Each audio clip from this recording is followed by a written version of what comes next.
you have a great name. Who, besides the obvious, who were you named after?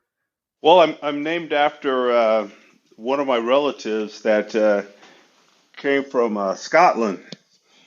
I have a set of grandparents that actually came here and married with the people that were living here in the States, and they were born and raised in Scotland. And it's an old name that comes from the Williams family there, and it was passed down and it was given to my grandfather who was born over there, my great grandfather who was born over there, and it was passed down to me. Wow. Do you feel a responsibility with a name like Moses? No, I never have. I actually, when I was in high school, because my name is Moses Alto West, and so growing up in high school, what I actually did was I would go to the front of the room before the teacher would call out my name, and I would ask the teacher to please call me Alto and don't let anybody know my name was Moses because it was the lesser of two evils that they could make fun of. Oh, wow. Wow. So everybody who knows me before college, people will meet me and they'll call me Alto from high school or within my family, or they'll call me Al. And then ever since college, when girls ran to figure out who I was, they would ask. And then Moses got out, and I just said, "Well, what the heck? I can't put all those fires out now."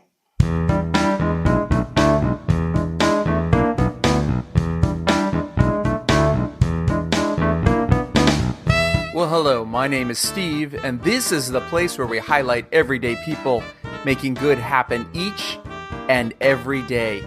Welcome to World Gone Good. Summer is upon us. Take us with you wherever you're off to. World Gone Good makes the best traveling companion. We don't even mind the middle seat on the plane. We are that good.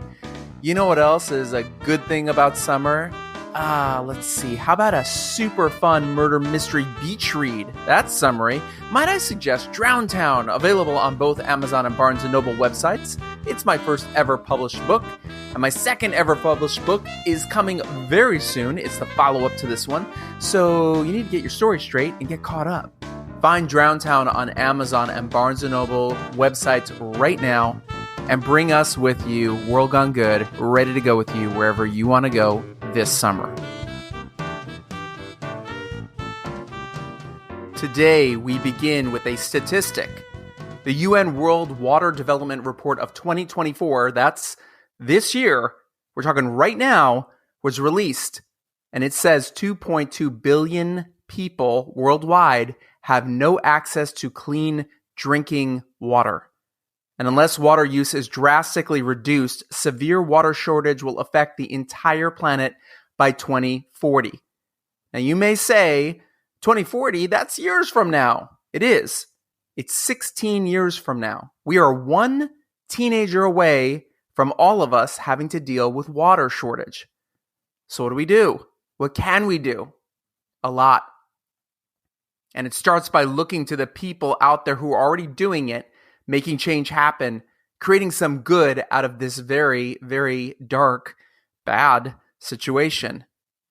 Moses West is the founder of the Moses West Foundation, where they develop and implement atmospheric water generation technology to provide water, sanitation, and hygiene solutions worldwide, ensuring communities have access to essential services for health and well-being. This non-profit organization is focused on alleviating the global water crisis by bringing clean water right to the world's most impoverished communities.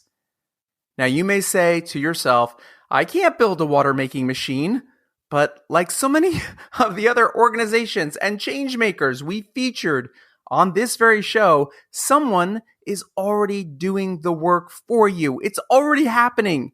You can simply support this organization and help them continue to grow and expand. And it all starts by hearing his good story right here, right now.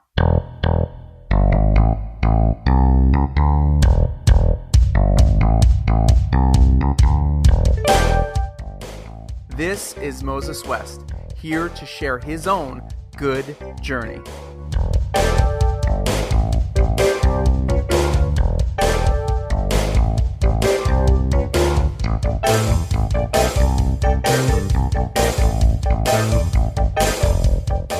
Okay, so today's guest, I'm not going to fan man out. I'm way too old to be a fanboy.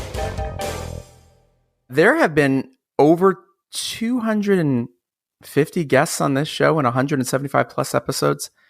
And there are very few people, I say this respectfully, that I honestly am like, I'm going to get to talk to that person. And you are one of them, Mr. Moses West. The first question I have for you is, where did you grow up? Oh, I actually grew up in Germany. So, yeah, moved to Germany. My dad took us to Germany in the early 1960s. And so I grew up there. I was speaking German right along with English the first 6 years of my life. And then a couple of assignments from there. But then I think the majority of the time that I spent growing up after that was in Texas. For your father to go take you to Germany, military family? Yes, my father was in the military as well. And you followed in his footsteps? Yeah, it was one of the most exciting things that you could see as a kid, and to not know anything else, especially growing up in Germany during the time that I did. Germany still was being rebuilt from the Second World War, so I actually was able to play in the rubble of what was left of the war, and then I knew the military on base, and it was a very closed environment, so that's all that I was exposed to. But it was so exciting, and everything that my dad did was adventurous. Do you feel like you have a military personality? Do you think that's a trope? Oh no, no, no, absolutely. Absolutely. The military is for some people and it's not for others. But I think people should be very grateful that we do have people that are actually born that are a class of warriors. I think it's actually a class of people that you certain leadership qualities and the ability to endure hardship and persevere through it. Oh yeah, absolutely. Military through and through. Yeah, because it's a mindset, right? It's not just a mantra or a follow direction kind of thing. It's a core of who you are. Absolutely. Um, we have some sayings in the military, and one of them is if you can't lead, follow. If you can't follow, lead. If you can't lead or follow, get the hell out of my way. Right. We have a similar kind of mantra in and saying in what I do in TV and film. Believe me. Yeah, But it's it's interesting. important. Yeah, yeah. So you joined the military at what age? I actually started ROTC when I was in high school, so I did 4 years of it in high school. Uh, and then after high school, I went into college and I did it 2 years in college. And so I actually got an ID card when I was 18 years old. So I've never been that's an interesting thing. I've never done a day in my life without a military ID card. I've never not had one from the day I was born till today. Wow. Wow, wow, wow. And which branch of the military did you get into? Tell everybody. Oh, I was in the army. I was in the army, an infantry officer, and as an infantry going through officer basic. Um, my sergeant signed me up for the Rangers, and that's how I wound up there. Now, somewhere along the way, you made a pivot into the world you're in now. Yes. The pivot you made before we get into fully in what you do, and I've talked to other guests about this. Was this a light bulb moment for you? Was this a moment that was like, snap, I got to do something? Or was this a building over time of I've learned these lessons and now I'm going to slowly apply it? Or is it a mix of both? It's definitely a building over time to get to the place where I am today, and I'd like to explain that process to you. I think it's kind of interesting how it wound up that way. I spent a significant portion of my life, in the military, and in the military especially, we're a hammer, and everything out there looks like a nail. And so you become, especially as a ranger, you're you're the pinnacle of a destructive machine that's out to do a job, and it's a very destructive job, and it takes It takes a lot to sometimes do that, and it's a lot of focus on some very negative energy. And when I left the service, there was everyone that leaves the service always takes a little bit of it with them. And so when I was living out in the world, I said, God, there's a lot of negative things here that I need to overcome. And veterans all the time, people discuss the problems that we have when we leave the service. All those problems, that's true. And so what I decided to do was I left the United States and I went to Australia. And I stayed in Australia and Europe for 11 years after I left the service. Well, first I moved to Sweden, came back to the States for about 2 years. Then I went to Australia and just traveled the world until 2012. And so what I decided to do was I said all of that negative energy that I learned in there, I got to shake a lot of it off in Australia and traveling the world and focus on myself and my inner peace and my well-being, good health, just take care of myself, being kind to others.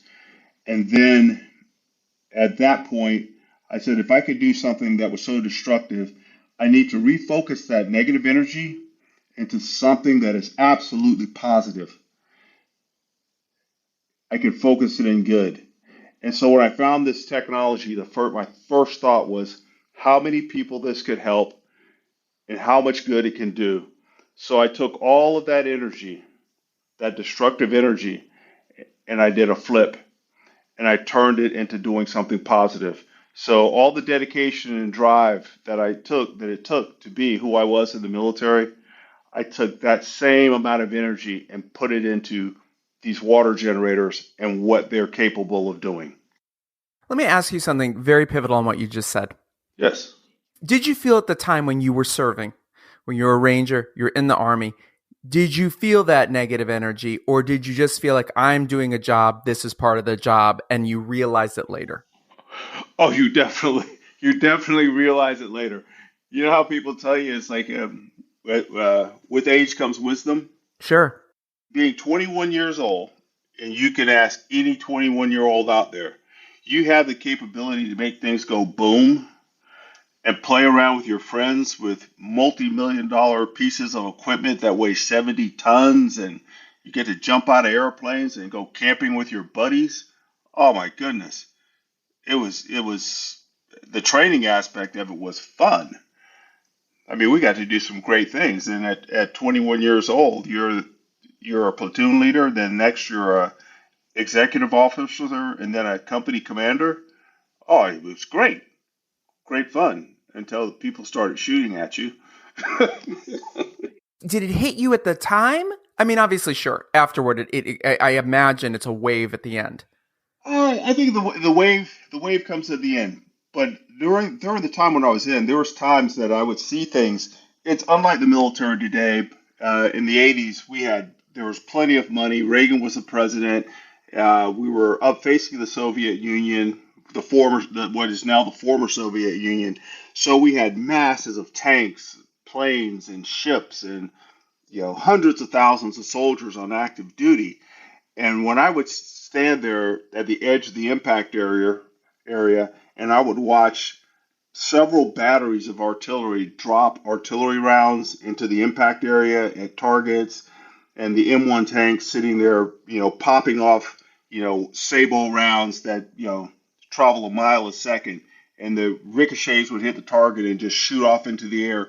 When I would look down there, I would say to myself, I'm so glad I'm on this side and not on the receiving end of this.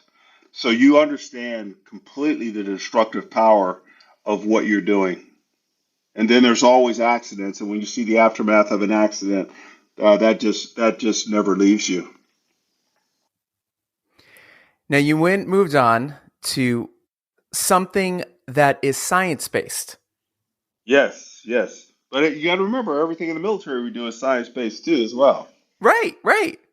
Let's be blunt, without getting political, or let's get political. Who cares? We can edit this. A lot of people politicize a lot of things. A lot of people don't want to hear first thing about politics. Um, Science. Yes. How important has science been in your life? It's absolutely important for me. In the military, I was a ranger for a while. I was an infantry officer, but then in 1984, I transitioned into aviation. They made it a branch, and I was one of the first officers to actually pin on aviation again. The United States Army was the aviators all the way up until 1947, before it branched off and became the Air Force. And so when I started flying, you had performance planning. Then I became a test pilot. You have weight and balance. You have aerodynamics, and then you have the engines and instruments and putting things together, the tolerances, airflow. I mean, there's more aerodynamics and calculus involved than flying. I did more math probably in the military than I did in high school and college. And that brought you to these machines you created, which I want you to go ahead and describe to everybody. But before you do, I watched, and I'm a fan of yours. I've been a fan of yours for a long time. Thank you. And what you're doing. And I love it because it's so friggin' simple. Mm-hmm. It reminds me in some ways of like, we water can't power an engine. There was this thing called the steam engine. Well, that was a long time, but you know what I mean? So Right. those little moments. But I have to say, and it's going to get back to when you explain this simply, you talk about condensation is a big part of this. And that's a driving force. But you referenced something that made me laugh so hard. You talked about how air conditioning units drip water. There's a source right there. And why that affects me is because it drove me out of my mind. I have a 100-year-old house that I live in. It's a very small house. And we can't put an air conditioning unit into this house. There's many reasons for it. I won't get into it. Some of it is permitting issues with the land we're on, blah, blah, blah. Uh-huh. So we have window air conditioning units. And it drove me absolutely bananas that these stupid units were just dripping water right into the ground, right outside the house. And then this genius right here, who is so science savvy, went and got 2 buckets and put them under. And I filled them about 75%, 80% up. I got a composter, either goes in there, or I just go water the trees. Then this genius you're talking to, as I pat myself on the back here, went and got himself a rain barrel and cut one of the gutters, the tube from the gutter. I got a 50-gallon rain barrel in the backyard. And I've told this story on here before. I fill that bad boy up, and there's all the water I need to water my whole property, which is not that big of a property. So it is sometimes that simple. On that note, I pass the baton to you because tell everybody in the most simplest of ways how this machine works. Oh my goodness. It's like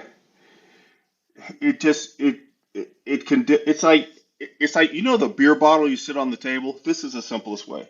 In the middle of the winter, or a glass of iced tea in the middle of the summer, and you see that glass sweat and that water just run off, and the waitress has to keep coming out and wiping the table off because all the glasses are dripping if they don't put down coasters. Well, this machine is like a million of those glasses dripping water. That's it. And you're just using mechanics to make it super efficient over a large surface area. So basically, what a cold glass is doing on a table in the summertime with ice in it, this machine is doing that a million times over mechanically. So we can literally say that Moses West is making it rain. Oh yeah, I'm standing in the window in our office right now, and I'm looking out the window at a big system, the same system, kind of like the one I took to Flint, and kind of like the one I took to Puerto Rico, but a lot better. Both those machines have been scrapped or long gone, but this is a new one that we just built, and this machine, I'm looking at it out the window. If I turn it on, it'll rain inside the machine. It's dry outside today. I'm looking up at the sky at the clouds that are passing by, and it's not raining, but I'm able to make it rain inside of that machine. Because it's a dehumidifier is what it is. You could call it that. Some people do. I don't like to. I actually call it a water generator. because that's what it does. But we're in the shop where I've got some machines that I have to build right now for the Air Force. And so the machines that I'm building right now, I told the engineers, I said, well, on this system that we finished, and we've got a little bit of work to do on it. I said, just run it inside the building, and we'll just dry it out. But we have a 300-gallon water tank connected to it because it'll fill that up every day. It's amazing. Now, you mentioned Flint. So we have Flint, Michigan. Mm-hmm. We got greater parts of Texas and California that are drying up. We have the Ukraine, where it's a whole other military side going on. So you're talking about natural weather disasters and also climate change. You're talking about socioeconomic decisions, failures like Flint, Yes, and you're talking about war zones. absolutely. How do you get in these places? How does each of these locations, like how did you get into Flint, Michigan? How did you get into, when you talk about the Air Force and dropping places, building a machine? Because obviously you're not going to be like loading up planes with bottles of Nestle water, etc. You've created a device that can just do it there as part of the environment. Well, I would have to say perseverance. When I started out, it was so difficult to get anybody to even listen to me.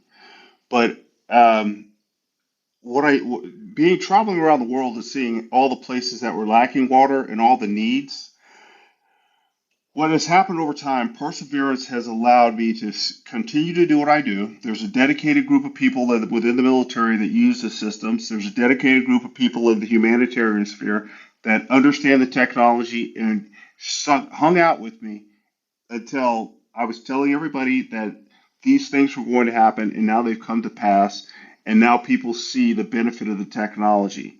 So just continuing to stick with the idea of producing water this way, now I'm able to, the people in the Ukraine can hear about it because I do it with the military here. People on the humanitarian side can hear about it because of so much information that I put out. In the very beginning, I would push out so much information trying to explain to people what was possible when they were complaining about they didn't have water. And so all of that information that's gone out organically has got people to talking, and they knew which direction it came from. And so now all those people are coming back to the source of the information that I put out because a lot of it was good quality information. And so now they're coming back, and that's how I got here. When you look at Flint, Michigan specifically, let's just use one example, right? Mm-hmm. What's the first thing you think when you see a situation like that? Well, I can tell you right now, what you see on the news or what people tell you is not true. It's worse than anything that's been put out into the media. We can say lots of things about the media, but on this one, I have to say they fall short. When I was in Flint, um, it was the Robert Rauschenberg Foundation, Latoya Ruby Frazier, the artist who actually got a lot of funding because it takes a fair bit of money to move a 26,000 pound machine and then support the machine on spot on location. But the situation in Flint, when I first got there, it didn't look that bad. The neighborhood very disenfranchised. There was a lot of crime. Uh, and by the way, the crime died down. It completely dropped off as long as the machine was there because the warring gangs actually stopped warring, and because everybody had a source of water that was evenly divided between everybody. But what I saw in Flint it took me about 3 days before my soul broke. And I'll never forget because if you've seen pictures of me with a machine in Puerto Rico and other places, either I'm on top of the big container in my lawn chair or I'm underneath the machine with my headphones on underneath it for shade. because I'm always with it whenever I would deploy one. I was on top of the machine one night, and Dr. Les Shepard, who's been a big support, he's from the University of Texas. He started the Sustainability Institute in Texas, and he's been a great supporter and advocate of the technology. I called him up on the phone, and he wanted to come out and visit. So one night we were talking, and from what I saw, the damage that the bad water had done there, I I didn't know it at the time how I was feeling, and this comes from the military. But I actually had a moment. I broke down and I sobbed so hard that I couldn't even talk. I was devastated from what I was seeing. Little kids that have lost the ability to be kids. They were like little zombies. All of them. I'm not talking just a few. I'm talking all of them. A whole generation of children that are cognitively impaired. And then people trusted me. They say, well, can we let our little kids play here in the field? Because nobody wanted to shoot at the machine. And those were the most docile little kids I'd ever seen. You would stand a child in one place, and a child would just stand there. I have never seen anything like it. And then some people who were living in basements, they came out one day to get some water, and I mean, it was like from a dystopian sci-fi movie. Oh, the only thing with hoarse voices, the only thing they could say was water. But it was a really hoarse, gravelly sound that the woman was making, and her children, their brains were so gone that if she moved, she had to hold them by their hands. And you're a military guy, and you fought for this country, Hmm. and you fought for the ideals of this country. Yes. And then you see this kind of situation in something that you spent so much time defending, uplifting, spreading, sharing. Yes. It's a weight, right? And it's such a basic friggin' thing. It's water. Uh, And that is a scary thing moving forward, especially with climate change. I try not to think about it because there's so many people who are not thinking about it, but they need to. When you look at the ocean temperature today, if you look at what's happening at the top of the world and the bottom, the Arctic and the Antarctic are warming faster than the rest of the planet. That is not good. There's a couple of things happening. You have so much fresh water falling off into the ocean. The ocean circulatory system adding so much fresh water, it's going to stop turning. The cold fresh water is going to stop dropping below the salty water, and the ocean currents are slowing down already. That's going to cause temperature swings across the planet, hot, cold, and one of the worst things, the thing that we need to take away from climate change right now, that's more detrimental than anything else with climate change, is the amount of moisture that's in the air. The amount of moisture that's in the air, we can call it water bombs. Water bombs. When the water comes out of the atmosphere, it's going to come out in the form of massive, massive hurricanes and typhoons, torrential floods in parts of the world, and massive droughts in other. And all of this, what it's doing is disrupting completely the hydrologic cycle of the planet. So with this much moisture in the air, and this much contamination, of course, what's the big thing that's in the news right now with water? PFAS, forever chemicals. So with this technology, we can bypass all of that. It's such a simple thing. I want to ask you a question, not a simple thing. Don't get me wrong. Don't get me wrong about my saying that's a simple thing. It's not a simple thing. It's a Okay. very convoluted thing of what's happening in the world. However, let me ask you this question. When you deploy one of your machines, does it go out fully, like roll it on in, turn it on, or is it like IKEA with 1,000 pieces? We got to put it together. Oh no.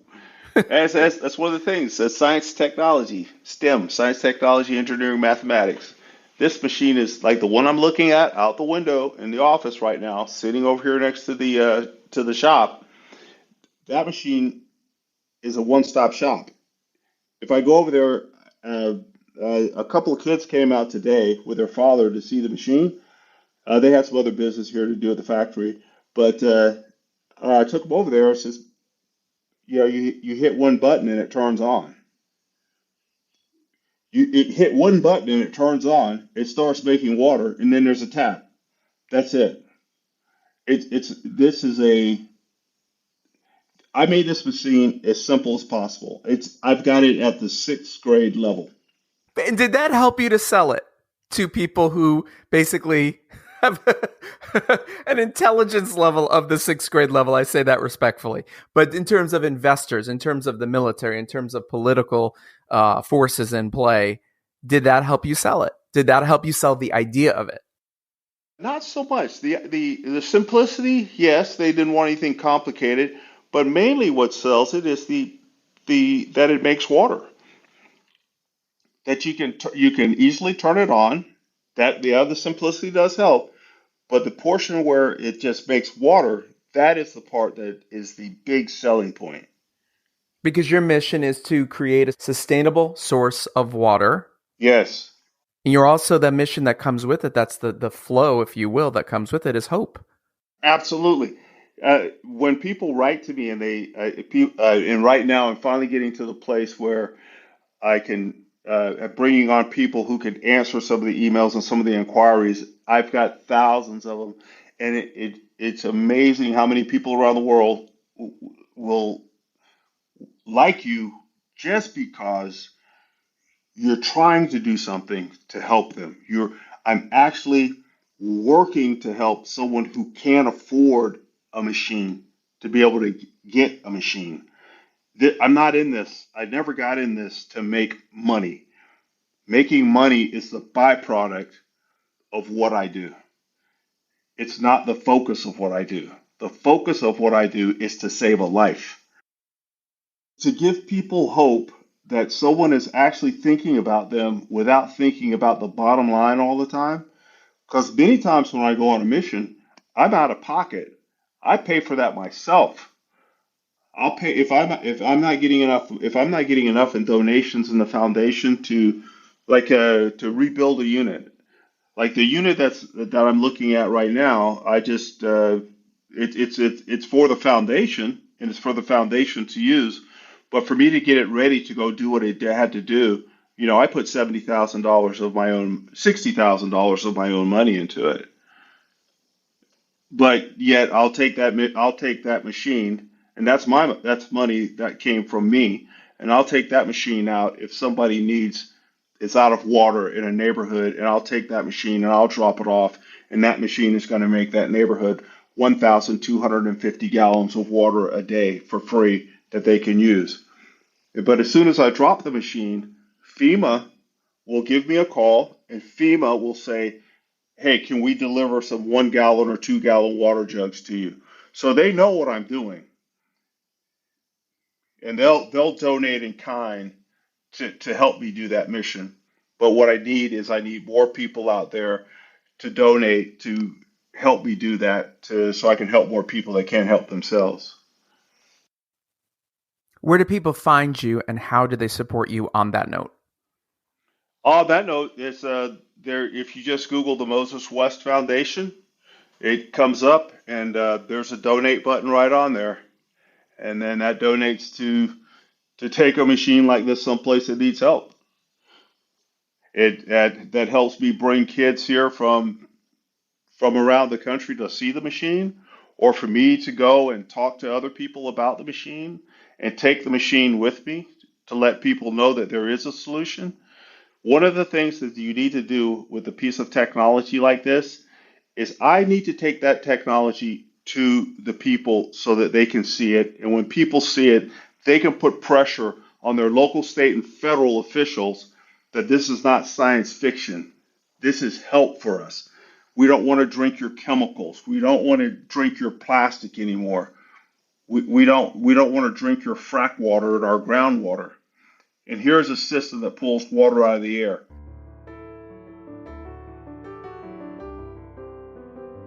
We use technology to put it into a cell phone that takes everybody's attention away.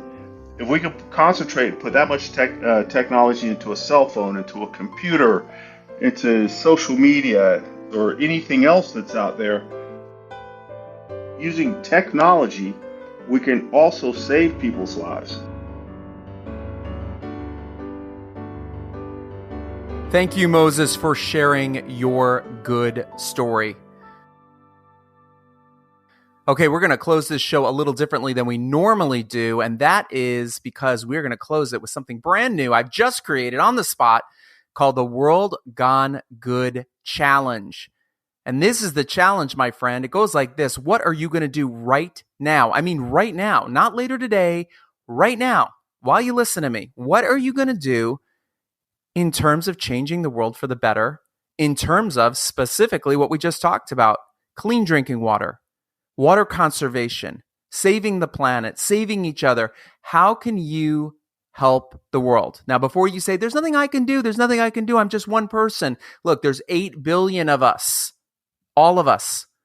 And 8 billion of us can do a lot when we all work together. So what are you going to do? Are you going to go right now to the MosesWestFoundation.org website and donate $5, $10, $15? Can't do that? Are you going to go get a rain barrel? Is that what you're going to do for your own home? And you're going to do what I did and just collect water that's already coming from the sky? Can't do that? Are you going to put a bucket like I did under your air conditioning unit outside?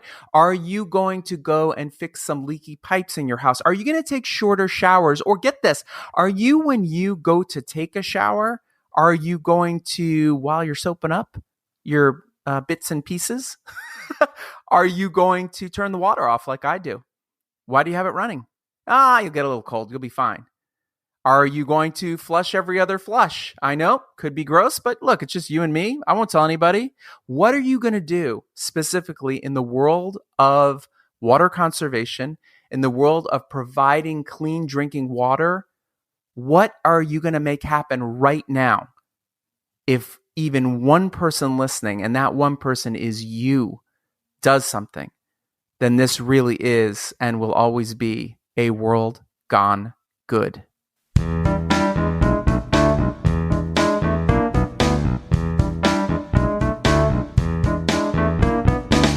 Next time on World Gone Good. I was like, oh my God, this is it. This is what I want to be doing. I want to create funny things that help other people. So who can I help next? And I thought, well, I love animals. Oh my God, cats. Wendy Miller is overflowing in catitude, and she's following her fun with her Ask Your Cat deck, the ultimate companion for cat lovers seeking laughter and kitty genius. This whimsical line of soothsaying cards provide the perfect answer right when you need it most, and every deck sold benefits some of Wendy's favorite cat charities. We talk the good of why creativity rules, why your stupidest idea may just be your best idea, and what exactly goes down at CatCon. Ooh, it's a fun one with one of my favorite humans that I can't wait for you to hear. Until then, be good.